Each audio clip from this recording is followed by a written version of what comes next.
Finally, the militia up in Oregon has surrendered. Now, it's after the FBI did what I've been telling them to do for a long, long time. They surrounded the place. I mean, how long have I been screaming? Don't let the food come in. Cut the power, right? If their ass is freezing out there for one night, they'll beg to turn themselves in. Finally, yesterday, the FBI said the latest confrontation began after one of the protesters was seen riding an all-terrain vehicle outside the encampment. What are you guys doing? What are you letting them ride around on ATVs and have fun? No, surround the place. So finally yesterday, they're like, oh, right, surround it. Okay, yeah. So they surrounded it. So they can't get any more food. And they're like, oh, okay, I guess we got to give up. Now, in the beginning, a lot of bluster, of course, as always. Sandy Anderson said, if they tear gas us, it's the same as firing on us. Don't come in. Don't do it. And then added, we're not leaving without our weapons. Okay, yes, they did. But in the beginning, they're like, oh, we're going to shoot you. Obviously, the implicit threat is here. Don't you come anywhere near us. Don't tear gas us. We'll shoot you and try to kill you. Okay, we're having a conversation with these guys. We're negotiating with terrorists. Is that what's happening? Now, again, the FBI did do a great job here. Nobody got hurt. Very happy about that, and wound up getting the job done.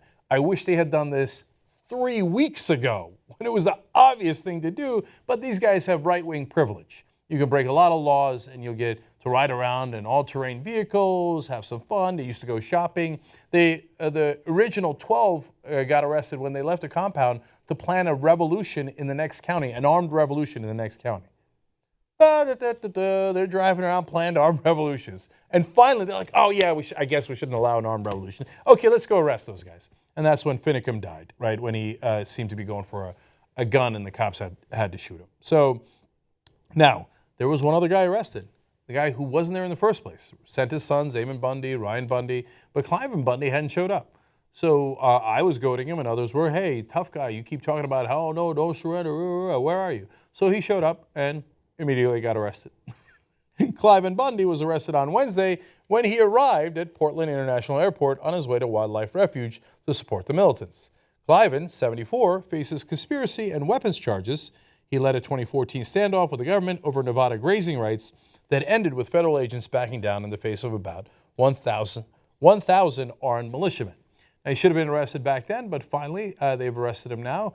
He owes us, the American people, about $1 million of fees that he refused to pay when he was grazing off our land, not his land.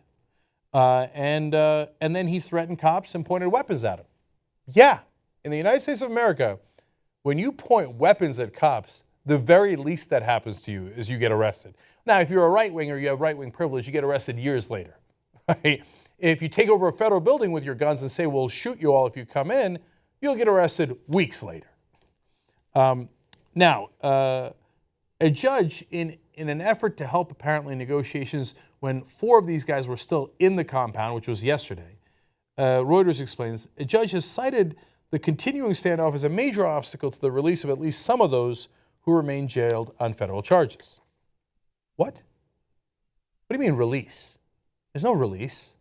What are you telling me? These 4 guys surrendered? Now you're going to release some of the other guys? These guys took over a federal building. They pointed weapons at cops. They said, we'll shoot you if you come in. And one of the guys died. That's a felony murder rap. Then what release? What do you release? When the cops originally took the original 12 guys, this was actually 11, another guy surrendered in Arizona, they released their bodyguards. The bodyguards were there to protect them and had weapons, and they didn't even charge them. They just released them right away. Can you imagine Black Panthers, armed Muslims, say, no, you can release my bodyguards. They were just here to protect Muslim radicals with weapons. No one else would get released. This is right-wing privilege.